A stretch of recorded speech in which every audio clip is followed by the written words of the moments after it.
Mesdames et messieurs, bonsoir et bienvenue à cette première de l'année 2023 de votre émission internationale L'Afrique et le monde.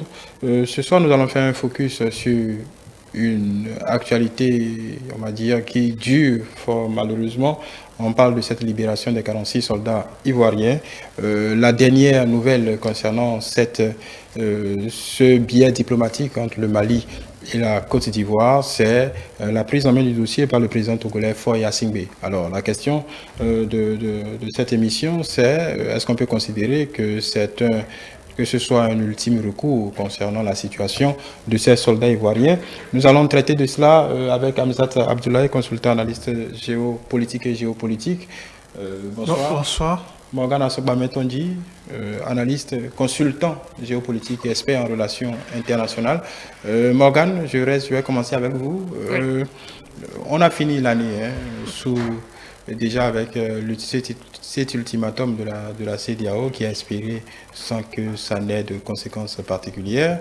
On a eu ces soldats ivoiriens qui sont passés en procès avec des peines assez lourdes, dont des condamnations à mort pour ces trois femmes soldats des forces spéciales ivoiriennes qui avaient été il y a quelques mois libérés sous le prisme humanitaire. Alors, comment vous voyez un peu toute cette équation qui se déploie sous nos yeux?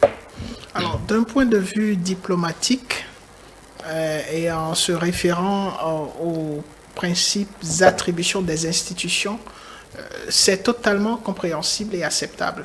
L'ultimatum de la CEDEAO a été,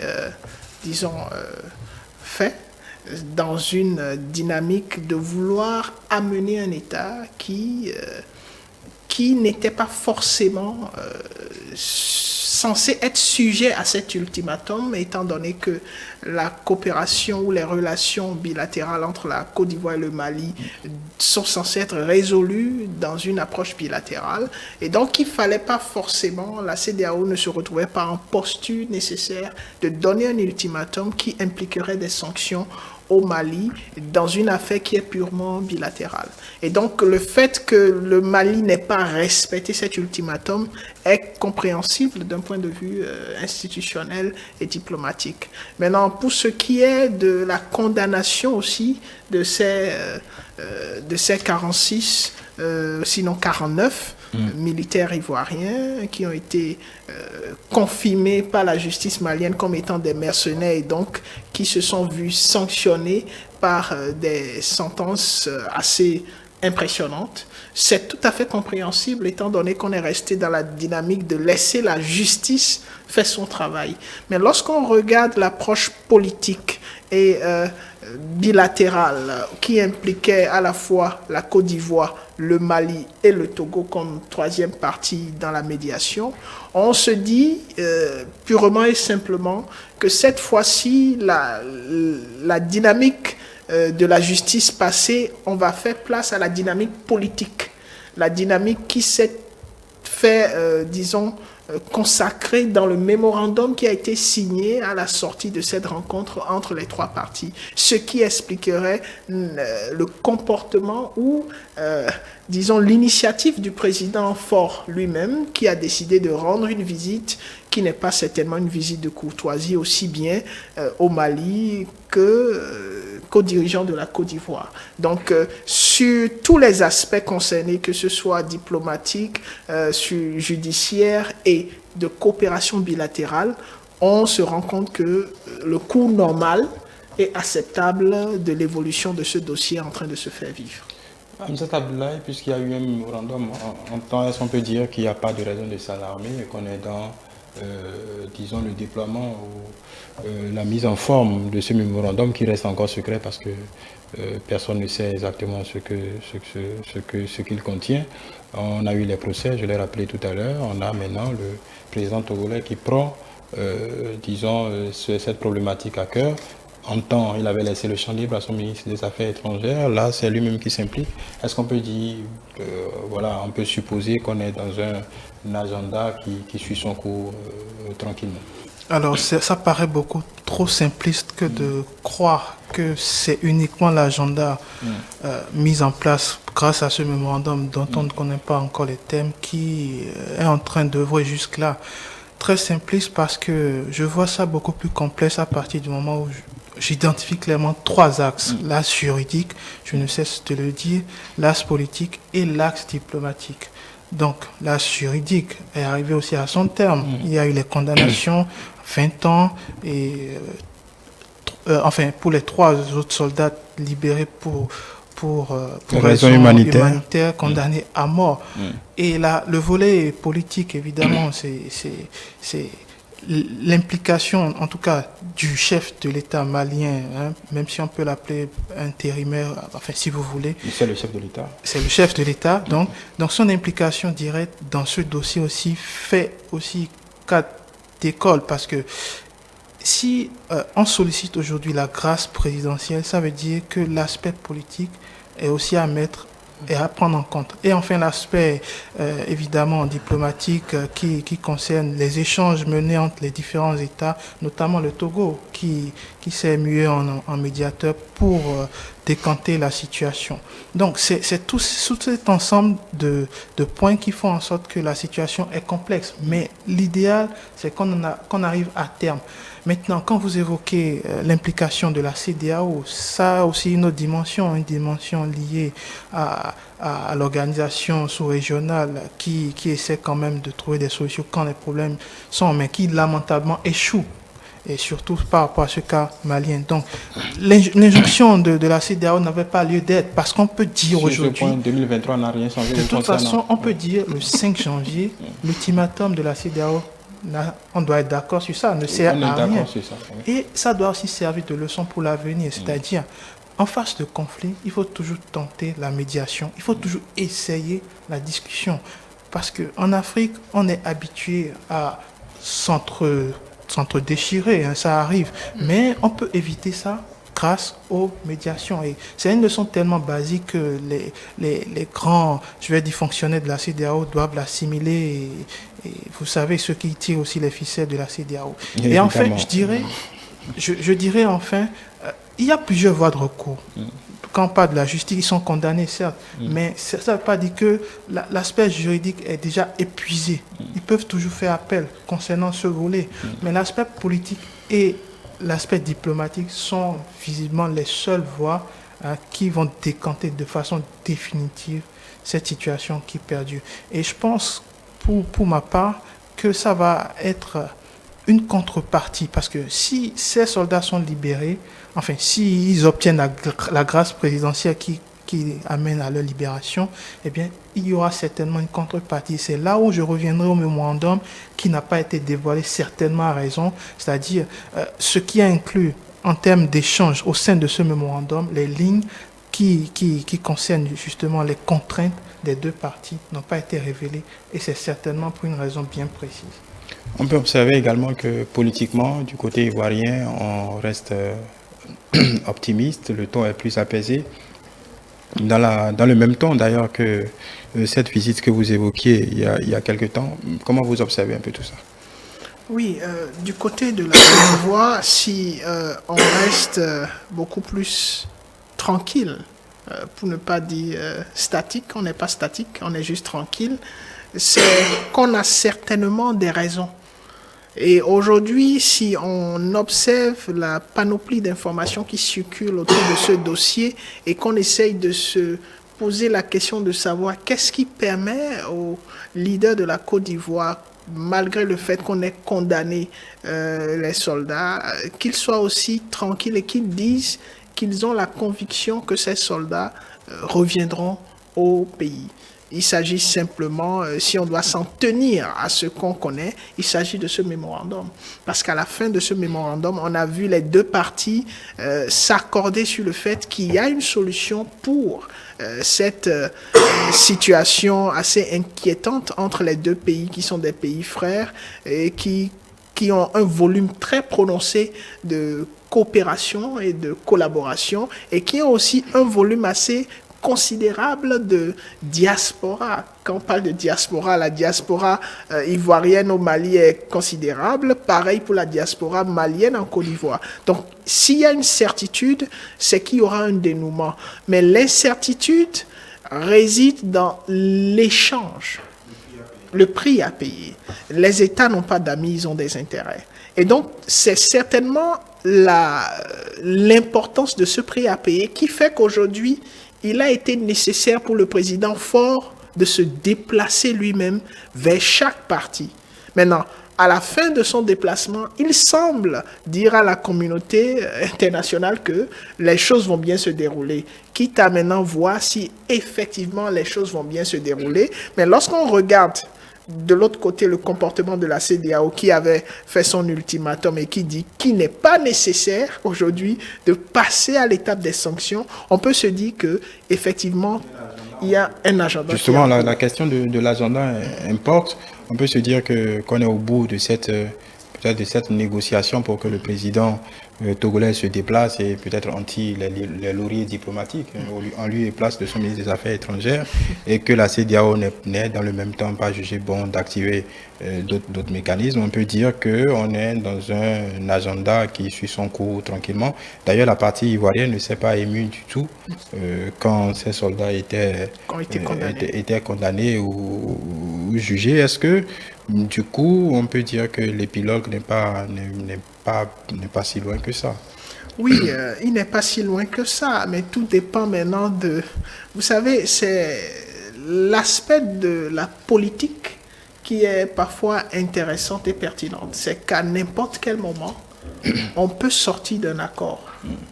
Certes, nous avons un mémorandum et tout semble aller dans le droit chemin.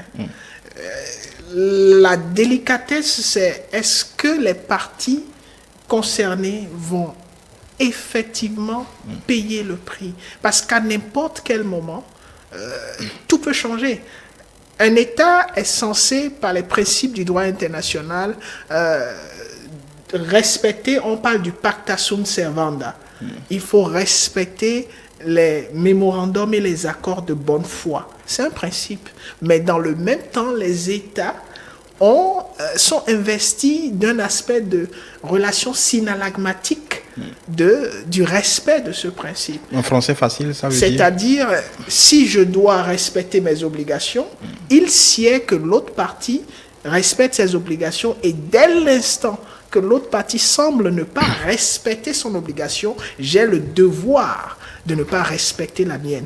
Et c'est dans cette logique qu'on s'inscrit aujourd'hui. On espère que chaque partie, puisqu'on ne connaît pas le prix à payer, si peut-être la Côte d'Ivoire estime à un moment donné que le prix à payer est trop énorme, on va assister encore à un prolongement de cet épilogue. Donc, tant qu'on n'est pas arrivé à terme et que les soldats n'ont pas été libérés par la grâce présidentielle avec tout ce que cela implique, ce serait trop vite aller en besogne que de dire qu'on est à la fin de cet épilogue. Alors, quelle trace cette histoire peut laisser? Supposons qu'on en arrive à un dénouement heureux, on le souhaite tous. Quelle trace ça peut laisser dans les relations entre les États, pas seulement le Mali et la Côte d'Ivoire? Oui, j'allais même en venir parce que, vous savez, il y a quand même eu 49 militaires d'un État ivoirien vers le Mali. Donc, ils étaient là. Pourquoi? Donc, il doit y avoir aussi une action... Tout ce débat-là. Non, mais vous avez parlé de la trace que cela peut laisser pour l'avenir. Alors, on ne peut pas évoquer l'implication ou les traces que ces événements vont laisser tant qu'on ne va pas revenir en arrière. C'est-à-dire, ils étaient là, mais pourquoi ils étaient là? Était-ce véritablement dans l'intention de déstabiliser un régime? Est-ce qu'un État, même s'il est frontalier à un autre, a le devoir de pouvoir faire ce genre de choses, ou a le droit de faire ce genre d'action si on implique bien entendu la mainmise du gouvernement ivoirien dans ce dossier? Donc, moi je trouve déjà c'est le gouvernement ivoirien qui les envoie. Oui, ça c'est vous qui le dites, mais l'État ivoirien... Au moins, formellement, ils ont dit, ils ont distribué une liste, ils ont communiqué, le ministère des Affaires étrangères, le ministère de la Défense, le chef d'état-major des armées a dit publiquement, donc au moins du côté de la Côte d'Ivoire. Ils n'ont pas envoyé des mercenaires, ils ont envoyé des soldats. Oui, mais ces soldats ne sont pas reconnus au Mali, puisqu'ils sont reconnus en tant que mercenaires et ont été condamnés. Je rappelle juste les faits du côté ivoirien. Les Ivoiriens ont assumé on va envoyer des soldats. Maintenant, les Maliens parlent de mercenaires. Donc, c'est ce qui fait l'objet d'un procès. Là, c'est pour restituer les faits.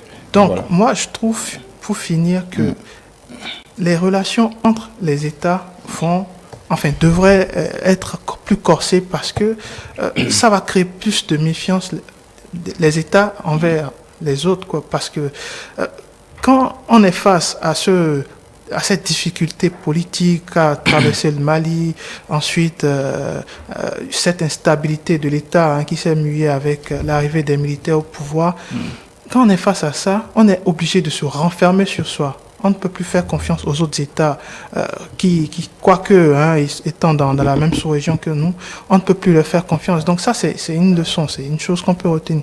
L'autre chose, c'est que dans les relations, dans les conflits, l'implication des institutions multilatérales est limitée parce que les institutions multilatérales telles que la CEDEAO ou l'Union africaine ne maîtrisent pas forcément les rouages autour autour des véritables affaires à l'intérieur de ces États. Donc moi je trouve que on doit penser ou repenser le fonctionnement des institutions multilatérales face à ce genre de problème. Oui. Est-ce que ce président aura disons, des conséquences, par exemple sur les contingents des missions de la paix? Est-ce que les pays vont réfléchir à une fois avant de, pas spécifiquement pour le Mali, est-ce que ça va induire des changements de procédure ou du moins ça va réfréner certains États dans leur volonté de mettre leurs soldats à disposition, quand bien même ils sont, je ne dirais pas bien rémunérés, ils sont rémunérés pour. Oui, vous savez, la question que vous posez est une question qui remet en cause tout un système. Et je pense qu'ici, ce n'est pas le système qui est remis en cause. Quand on prend, c'est un fait qui s'est produit et les opérations de maintien de la paix et leurs contingents sont un peu partout dans le monde aujourd'hui. Oui. Et la procédure d'envoi des contingents a été la même, pour ne pas dire est la même, appliquée à chaque fois que vous avez affaire à des opérations de maintien de la paix. Et donc aujourd'hui, la procédure n'est pas remise en cause. Oui, quand même, mais il y a eu la mise en cause, il y a eu une mise en cause quand même de l'ONU dans cette histoire, oui. Une dénégation dans un premier temps. Après, le secrétaire général de l'ONU qui finit par dire non, ces soldats ne sont pas des mercenaires, alors que ces directeurs avaient déjà mis le pied dans le plat. C'est le même avion de transport le même avion de transport, la même compagnie qui a l'habitude de desservir les missions de la paix que tous les pays de la sous-région utilisent, qui ont débarqué ces mercenaires. Donc, quand même, il y a du flou dans, en tout cas, la manière dont ces opérations sont menées. Un flou qu'on peut dire qui profite à la partie malienne. Oui, le flou profite à la partie malienne, mais ne peut pas être imputé à l'ensemble du mécanisme des Nations Unies. Parce que aujourd'hui, ce flou qui est apparu est spécifique, est un cas isolé qui s'est produit au Mali.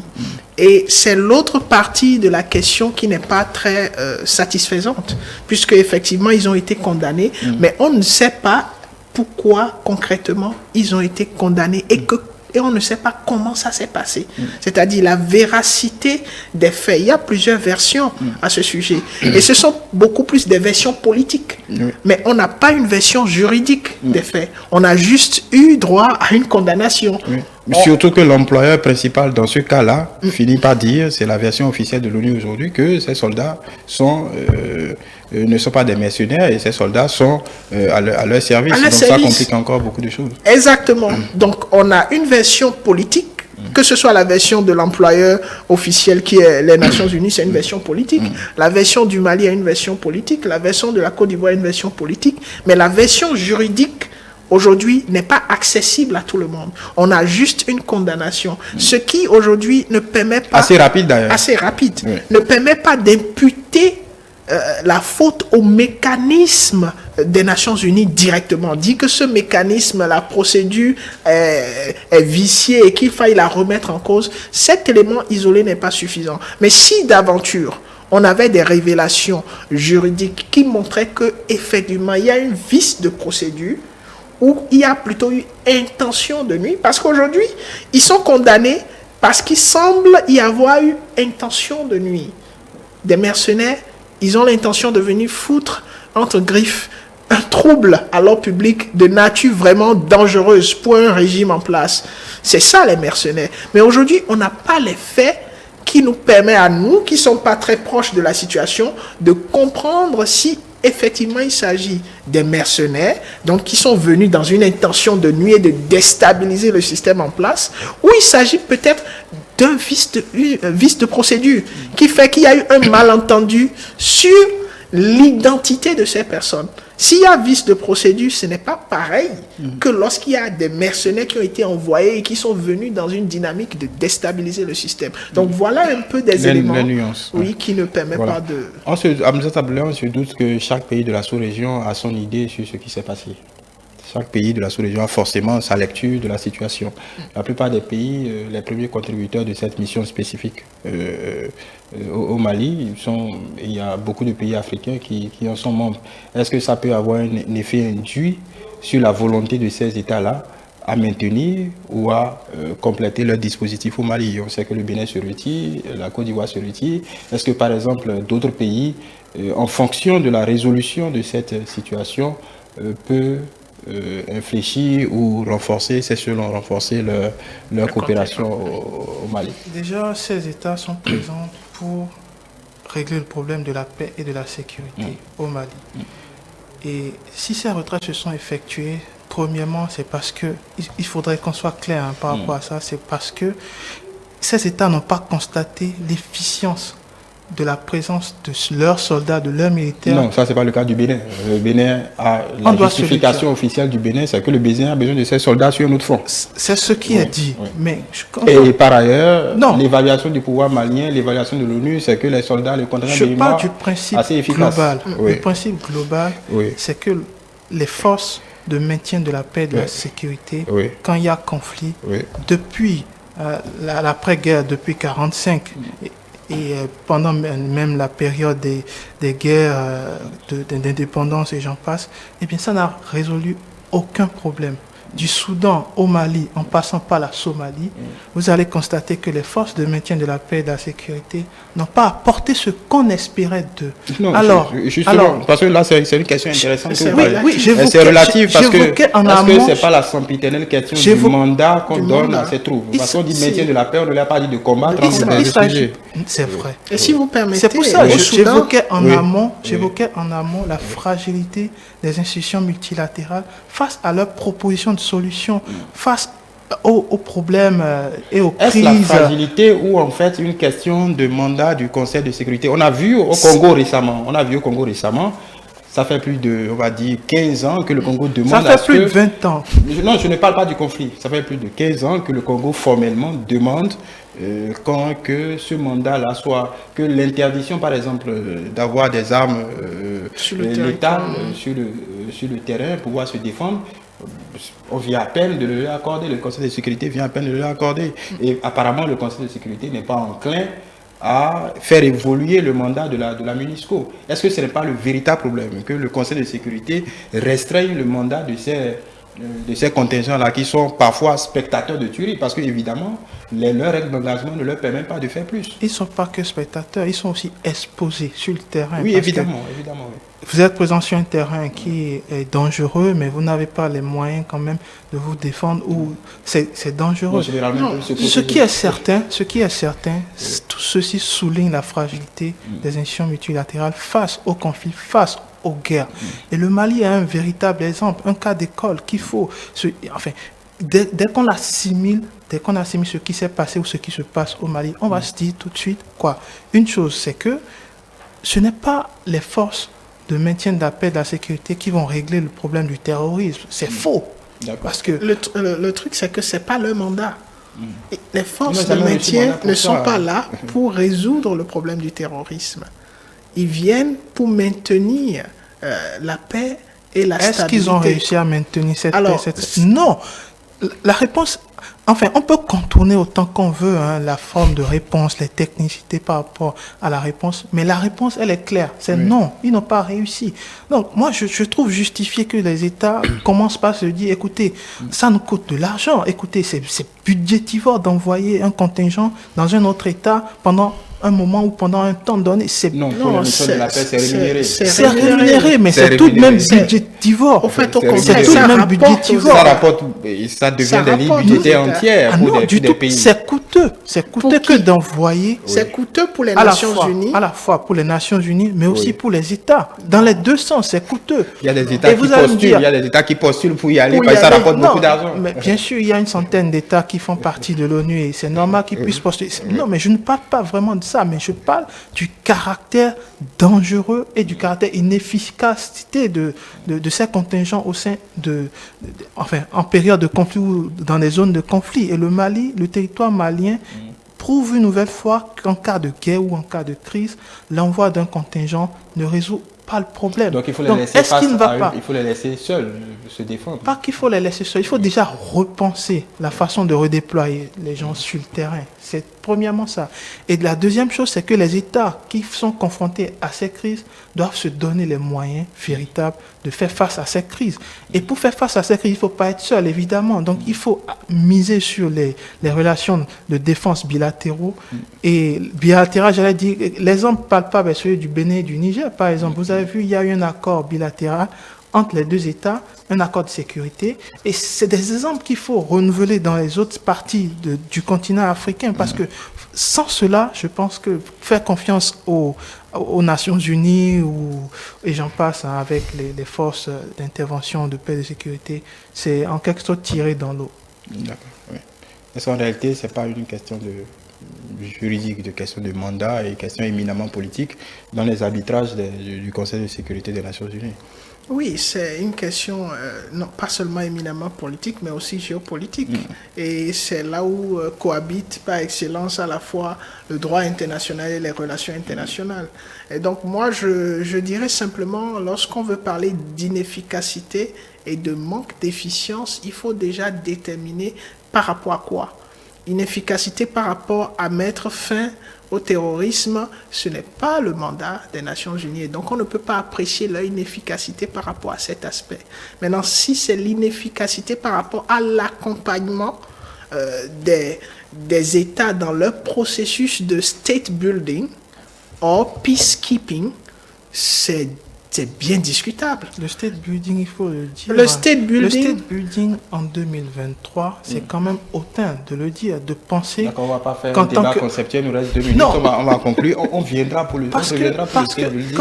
Quand l'indépendance a été offerte aux États africains, c'était dans une optique de suivre la droite ligne. Oui. Mais aujourd'hui, il n'est plus question de ça. Allez-y. Alors, je ne vais pas revenir sur le state building comme vous le dites. Je vais simplement dire que dans une dynamique pareille, il faut pouvoir apprécier les mandats de ces institutions autrement.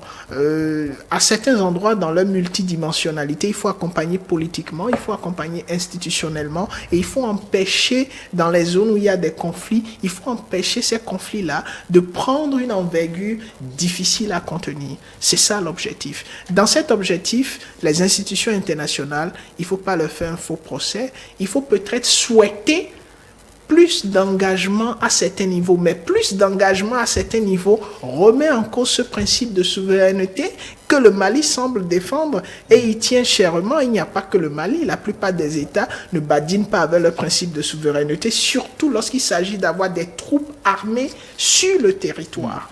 Et donc aujourd'hui, on est dans une dynamique qui fait que il ne s'agit pas que du Mali, mais qui ne remet pas en cause le travail que font les institutions internationales, mais beaucoup plus la façon dont ces institutions-là procèdent et aussi le besoin des États concernés. Le Mali exprime un besoin de prendre les règnes de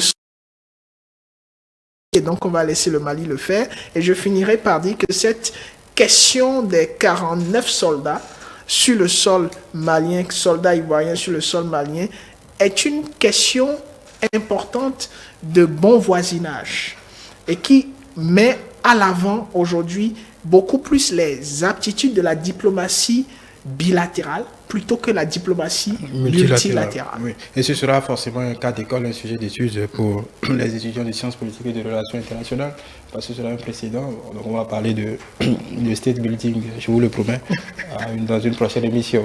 Hamzat Abdoulaye. Vous me regardez avec... Non, je vous écoute. On a fini, justement. Donc. Merci à vous. Je rappelle que vous êtes consultant, analyste politique et géopolitique. Morgane Assobametongi, consultant, analyste géopolitique et collaborateur à l'Institut de formation et de recherche pour la paix et la sécurité internationale. Mesdames et messieurs, merci de nous avoir suivis et à vendredi prochain pour d'autres développements.